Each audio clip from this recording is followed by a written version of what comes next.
Boa tarde, terceiro ano, tudo certo com vocês? Bom, hoje eu vou continuar falando com vocês um pouquinho sobre biologia. Vamos continuar então falando das classes dos vertebrados, tá? Vamos continuar falando então agora dos primeiros seres homeotérmicos, que são as aves, tá? Então as aves são os primeiros vertebrados homeotérmicos que têm o corpo coberto por penas, tá? Elas constituem a classe dos animais vertebrados, tetrápodes, né? Então ela já tem 4 membros, endotérmicos, ou seja, já controlam a temperatura corporal, são animais de sangue quente, são ovíparos, caracterizados principalmente por possuírem penas, os apêndices locomotores anteriores são modificados em asas, tem um bico córneo, tem ossos pneumáticos. Esses ossos são importantíssimos como uma adaptação ao voo. E a gente tem descrito cerca de 9.000 espécies conhecidas, tá? Essas aves já conquistaram o meio terrestre de modo muito mais eficiente do que os répteis, tá?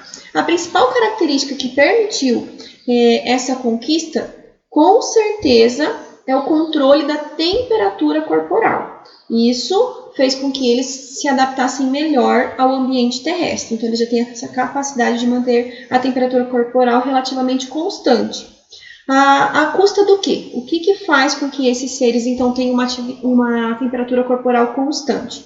Eles já têm uma alta taxa metabólica, que é gerada pela combustão de um alimento energético dentro das suas células, que a gente sabe que é o quê? A glicose.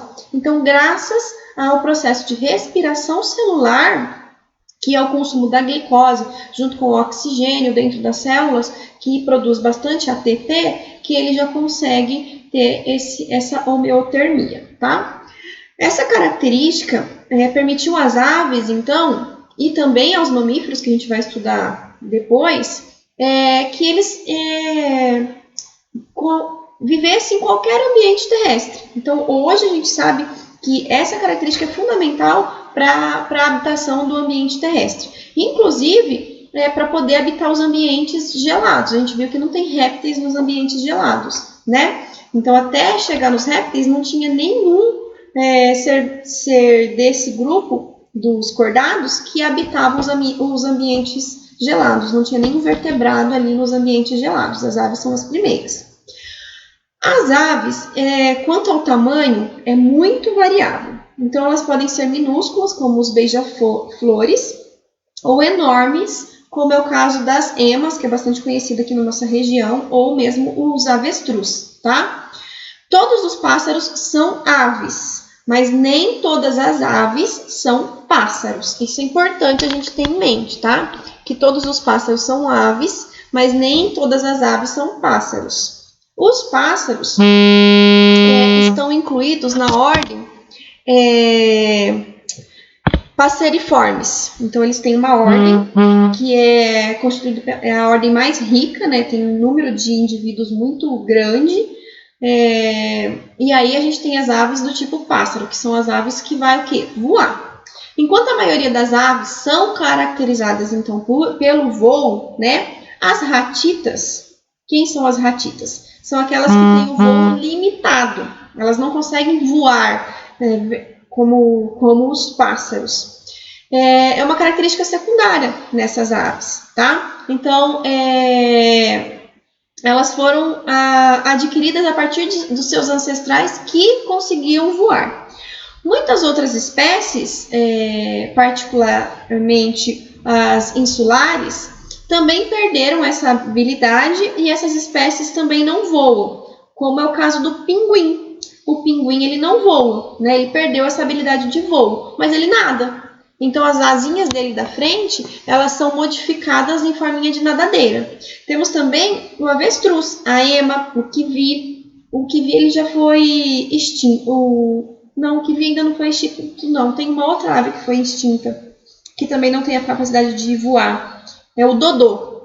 O dodô é uma ave que foi extinta. Mas assim, a ema, o avestruz, o pinguim, o kiwi, todas essas aves não voam, tá? As aves não voadoras são especialmente vulneráveis à extinção, por quê? Por conta da caça direta do homem. Então, o homem ele caça muito esses animais, tá? Até mesmo por conta da fragmentação do habitat delas, a poluição, a construção de grandes áreas para plantio, enfim. Ou também indireta, que é o caso de espécies exóticas quando é incluída nas suas pastagens, tá? A circulação desses animais, então. Como eles são homeotérmicos, então eles já têm um coração totalmente dividido em 4 cavidades, 2 átrios e 2 ventrículos, agora não tem mais mistura de sangue, então a circulação deles é dupla, é fechada e é completa. Não vai então misturar o sangue arterial com o sangue venoso dentro dos seus ventrículos. Um lado do coração trabalha exclusivamente com sangue arterial e o outro lado do coração trabalha exclusivamente com sangue venoso, tá? O ventrículo esquerdo tem uma parede bastante musculosa e vai bombear o sangue para a aorta e assim para todo o corpo, né? Então esse sangue oxigenado vai para todo o corpo. Dentro das células vai ocorrer a respiração celular, produzindo gás carbônico, que vai sair dessas células pelos capilares, vai chegar nas veias, das veias vai voltar para o coração ali, e aí esse sangue venoso volta para o pulmão, para que ele possa ser liberado, esse gás carbônico, para a atmosfera. Então ela já tem uma circulação, uma grande circulação e uma pequena circulação, como nos mamíferos, né? Então já tem essa característica. Então só para a gente fixar, as aves têm a circulação completa, dupla e fechada, tá? Quanto à respiração pulmonar, então ela já tem uma respiração pulmonar, o que também contribui para a manutenção da temperatura corporal. Embora que os pulmões delas ainda são bem pequenos, ela tem vários sacos aéreos, que são ramificações pulmonares membranosas, tá? Que vai penetrar entre algumas vísceras para facilitar as trocas gasosas e ainda também facilitar o voo. Então, esses sacos aéreos também ajudam como uma adaptação ao voo, tá? A movimentação constante de ar, então, dos pulmões para os sacos aéreos e destes para os pulmões, permite, então, que o suprimento de oxigênio seja sempre renovado e os tecidos também sejam toda hora seja renovado o oxigênio dos tecidos. Então isso ajuda bastante então no processo de oxigenação das aves. A pele dessas aves também é seca, tá? E também não tem glândulas. Na pele dela não vai ter nenhuma glândula, como a gente viu já que tinha lá nos anfíbios. E assim como nos répteis, é rica em queratina, tá? Em alguns lugares do corpo, forma as placas, as garras, o bico, tá? Então isso aí a gente tem na formação deles. E todo o corpo dele é fundamentalmente coberto por penas. As aves não têm glândulas na pele como os anfíbios, né? Mas ela tem uma glândula chamada glândula uropugial ou uropugiana, que está localizada na porção caudal e ela produz uma secreção oleosa para que ela espalhe sobre as penas e essas penas estejam sempre protegidas para não encharcarem. Então, quando chove ou quando eles entram na água, essas penas elas não encharcam, porque elas estão sempre recobertas por essa substância oleosa, tá? As aves, então, consomem os mais diversos tipos de alimento, fruto, néctar, semente, insetos, vermes, crustáceos, enfim, tudo que vocês imaginarem aí, pequenos vertebrados, essas aves comem, tá? Dependendo da espécie, do local que ela vive e a disponibilidade que ela tem no meio. Sendo assim, ela já possui um sistema digestório completo, tá? Com boca, no caso o bico, né? Faringe, tem uma adaptação aqui logo depois do esôfago, que é o papo, que ela vai guardar o alimento ali. Tem o proventrículo é o nosso estômago, tá? Tem a moela, que é um estômago mecânico que vai ajudar a triturar o alimento que passa direto pelo bico. Intestino, cloaca, a cloaca por onde saem os excretas, as fezes e também o ovo. E também já tem os órgãos anexos, como é o fígado e o pâncreas, tá? Então, como que acontece? Os alimentos que são ingeridos, eles passam ali pelo bico, pela faringe, pelo esôfago e vão para o papo.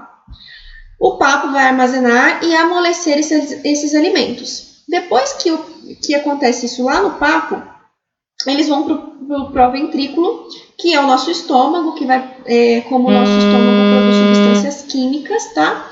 Vai sofrer ação então dos sucos digestivos e começa a ser digeridos. Aí passa para moela. Lá na moela, o que passou sem ser digerido no estômago químico vai ser digerido agora na moela, que vai fazer movimentos peristálticos, que é um segundo estômago aí, tem paredes bem grossas e musculosas, então vai triturar isso aí. Normalmente tem até pedrinha dentro da moela, tá? Depois que passou por todo esse processo, vai para o intestino, as substâncias nutritivas vão ser todas absorvidas pelo organismo e os restos não aproveitados vão se transformar em fezes. As aves, elas possuem uma bolsa única, então, que é a cloaca, tá? Que daí vai ter ali comunicação com o sistema digestivo, com o sistema urinário e também com o sistema reprodutor. Então, por isso que quando as aves eliminam as fezes, elas são sempre umidificadas, porque a urina sai junto com as fezes, tá? E essa cloaca também é o orifício por onde a ave bota os seus ovos, tá? Então, também tem essa característica aí, que as aves botam os ovos também pela cloaca. O sistema reprodutor dessas aves, tá? Então, eles são bem diferentes dos répteis. O sistema reprodutor delas é totalmente diferente dos répteis, tá? Elas dão a luz aos seus filhotinhos ali, elas põem os ovos, e esses ovos são bastante frágeis. O seu formatinho ali é oval, não é redondinho, ele é mais ovalado. E oferece grande resistências assim, para quebrar. Ele tem uma casca mais resistente do que a casca dos répteis. Como os ovos são grandes, né? Tem uma massa grande, a fêmea ela não guarda os ovos dentro dela. A fêmea põe ovos, tá? Então, quase sempre ela constrói um ninho ali, vai pôr o ovo e aí ela vai chocar esse ovo até o desenvolvimento do embrião. A gente viu que os répteis não têm cuidado parietal, né? As aves têm o cuidado parietal. Diferentes espécies de aves vai pôr inúmeros ovos, né? Diferentes números variados de ovos e também os seus tamanhos são diferentes. Isso vai depender de espécie para espécie. Mas tem espécies que põem um único ovo, tá? O pinguim, por exemplo, ele bota só um ovo. E aí eles constroem os seus ninhos, botam esse ovo e cuida durante todo o processo de desenvolvimento desse embrião. E esses ovos têm vários anexos embrionários, principalmente um saco uterínico grande, que é por onde ali vai ocorrer todo o desenvolvimento desse embrião. Bom, a gente já viu todos os anexos embrionários, não preciso estar falando para vocês, né? Bom, as aves, elas têm algumas adaptações ao voo, por isso que elas conseguem voar, claro, né? Então, a primeira adaptação ao voo que a gente pode citar, que elas são endotérmicas, tá? Então, elas já têm a temperatura corporal constante. Segunda adaptação ao voo, elas têm penas. Então, tem o corpo todo revestido por penas. Terceira adaptação ao voo, elas têm ossos pneumáticos. São ossos porosos, ossos bem leves, que permite uma diminuição da massa corporal. Elas têm a perda ou atrofia de alguns ossos e órgãos, principalmente aqui a formação da quilha, na região central, tá? Tem um sistema de sacos aéreos, elas fazem postura de ovos, e isso não faz com que não guarde essa massa dentro delas.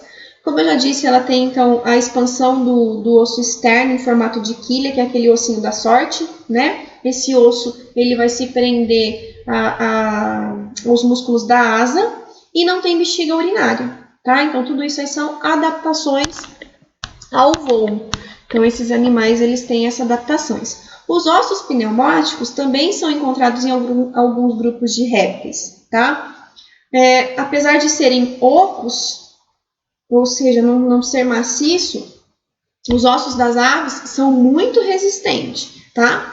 E eles preservam o sistema de arejamento somente mesmo para diminuir o seu peso corporal, tá certo? Bom, então isso é o que eu tenho para falar das aves para vocês. Uma parte bastante importante é que o macho e a fêmea são sempre diferentes, tem o sistema reprodutor, eles são dioicos, né? Então não tem, o desenvolvimento é direto, não tem presença de larvas e a fecundação é interna, tá? Porém, com postura de ovos e também com cuidado parietal, certo? Bom, então vocês vão fazer para mim os exercícios das aves e vão postar lá na plataforma, combinado?